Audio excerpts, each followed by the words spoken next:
ตอนนี้ค่อยอยู่ตลาดกลางคืนบางเวียงครั้งแรกเลยที่ได้มาเดี๋ยวไปรอเบิ่งน้ำกันว่าอยู่ตลาดบางเวียงอยู่ตลาดกลางคืนบางเวียงนี่มีอย่างไรไปอยู่บริเวณเส้นตัวทั้งหน้าตัวตลาดนี่ก็สิมีห้านอยู่ได้แล้วก็บริเวณทางขอบทั้งสองเบื้องนี่ก็สิมีห้านโรตีห้านเบเกอร์นะเข้ามาทำอีกก็สิมีห้านประมาณนี้แหละก็สไตล์อยู่ส่วนเจ้าอนุวงศ์ประมาณนี้แหละมีหมวกมีเสื้อผ้าอย่างต่างๆในระหว่างทางก็จะเป็นประมาณนี้เบิ่งจากสายตาวัดจากสายตานี่ก็ความยาวนี่ก็สมควรอยู่ได้ก็สิมีประมาณนี้ห้านเกิบตัวนี้ยังอยู่บริเวณทางหน้าอยู่เคยกินอาหารจุ่มในทางว่าทางกินจุ่มจื้อบ่บ่จือตัวนี้จะเป็นห้านพวกขายเครื่องที่ระลึกอย่างต่างๆห้านแล้วมันก็มีโอเปอเรชั่นมันเองส่วนใหญ่จะเป็นห้านพวกขายเสื้อผ้าหลายกว่านี่จะเป็นประมาณนี้เลย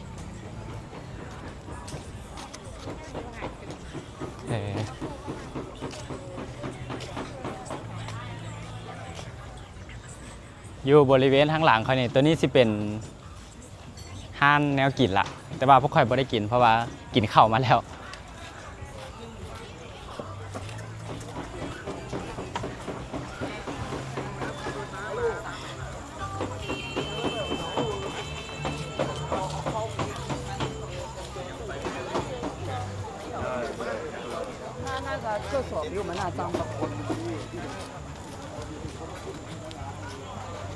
ตัวนี้จะเป็นโซนเบื้องแนวกิน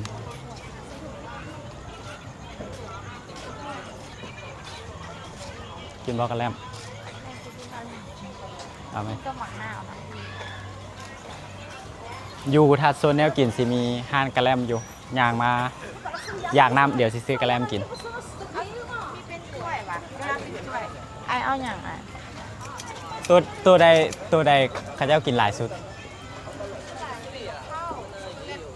เอาปนกันก็ได้ปะเอามักพร้าวกับช็อกโกแลตเด้อปนกันเมนูกับสิตามนี่เลยเจ้าของฮานว่าตัวนี้แมนข้าเจ้านิยมกินหลายที่สุดเดี๋ยวลองซีมเบิ่ง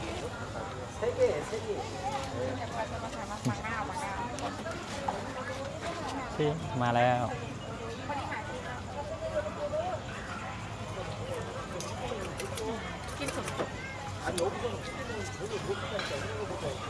อันยูทั้งรูปนี้แม่เติมเองวะนี่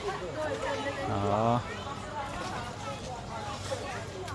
เราจะมีท็อปปิ้งอยู่นี่เขาเติมเองเด้อ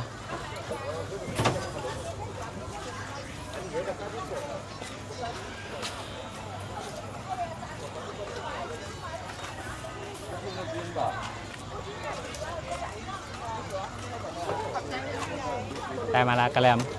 คือกันเลยกับเมนูอยู่ทางเทิง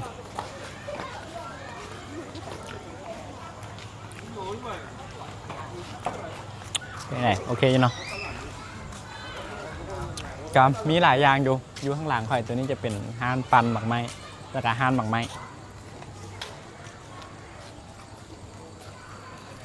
ระหว่างทางก็จะมีห้านอาหารในโรงแรมในคาเฟ่ในนี่เป็นงานไม้พวกเครื่องที่ระลึก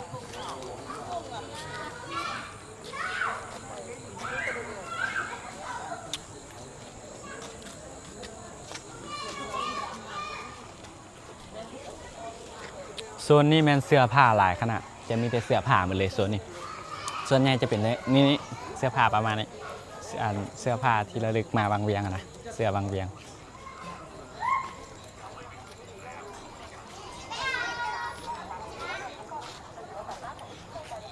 คนจะบ่ค่อยหลายปานใดจะประมาณนี้เลยประมาณแบบนี้แหละมีทั้งคนลาวแน่แล้วก็คนต่างประเทศแน่ส่วนใหญ่จะเป็นนักท่องเที่ยวไทยแล้วก็ฝรั่ง Have you wrote on them though?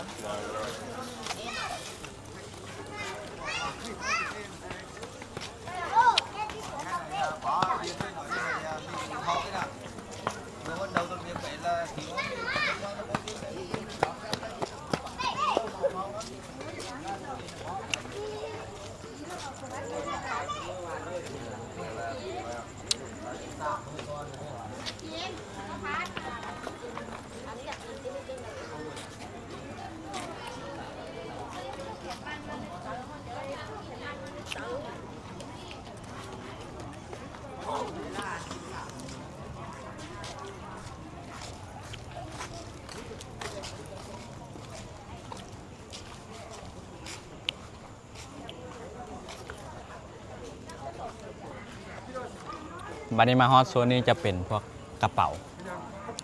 น่าจะเป็นกระเป๋าแฮนด์เมดนี้จะเป็นสไตล์นี้ก็งามอยู่ได้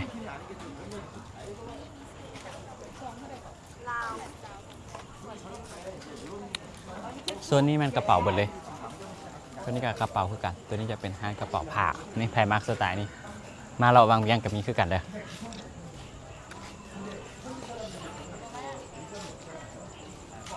ตัวนี้ห้างขายฮูปอยู่ในนี่ห้างเดียวหากันเจอห้างโรตี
แบบสไตล์นี้ฝรั่งมักใส่เลย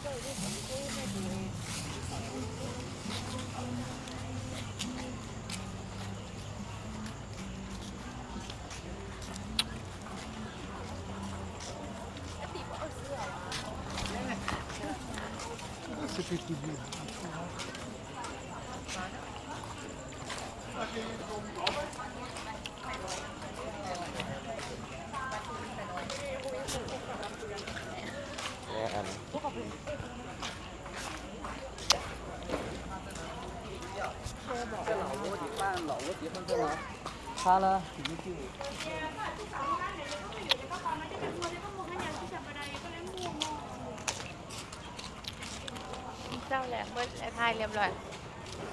นี่เราจะไปถ่ายข้างใน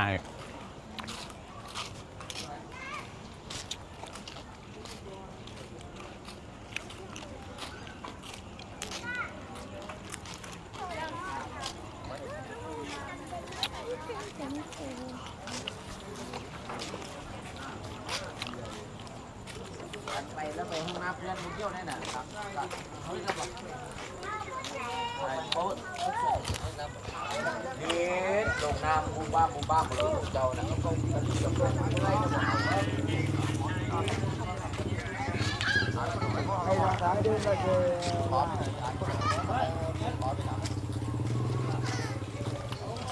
โอ้โห สไลด์เลย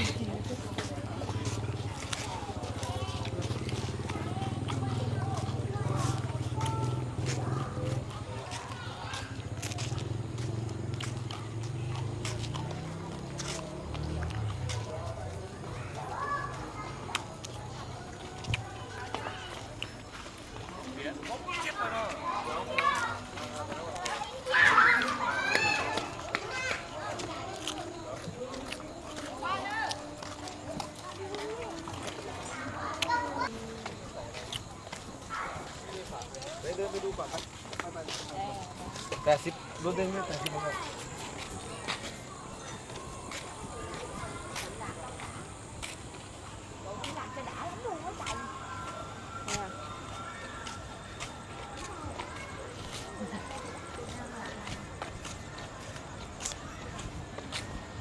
อยากล้างมือตอนนี้มือนี่คือกันวะ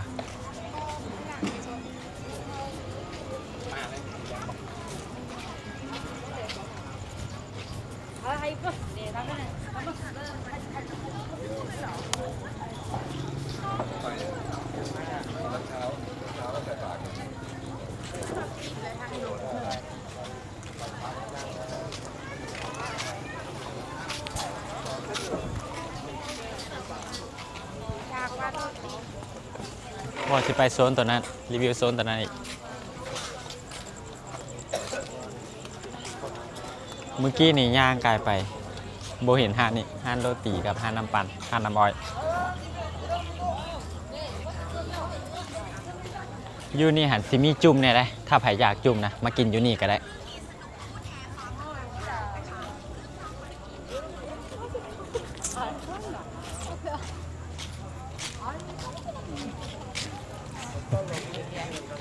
ใหม่นี่ยังต่อ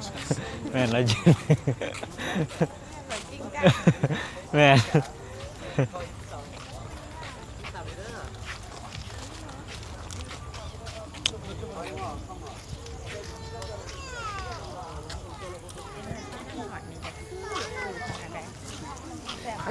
ซื้ออย่าง เราฟังอะไรไปนั่นนี่นะ เออ มากขนาดได้คอยตะกี้นั่นหน่อยเสือทุกท่านเราฟังอะไรไปแบบพวกนี้ไปหยวนนะเสือนั่นแหละกับมัน อืม กับเต้ากันขาที่เขา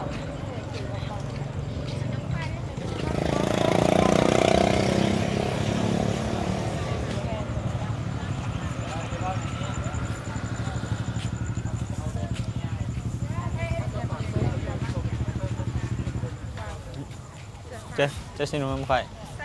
ถ้าเจ้าหนึ่งทีซื้อ ตอนนี้ยางออกกลับมาคือลำกี้นี่ค่อยเข้าไปกับบอได้ง่ายหลาย ประมาณ100-200 เมตรนี่แหละกาดด้วยสายตาบอแน่ใจว่า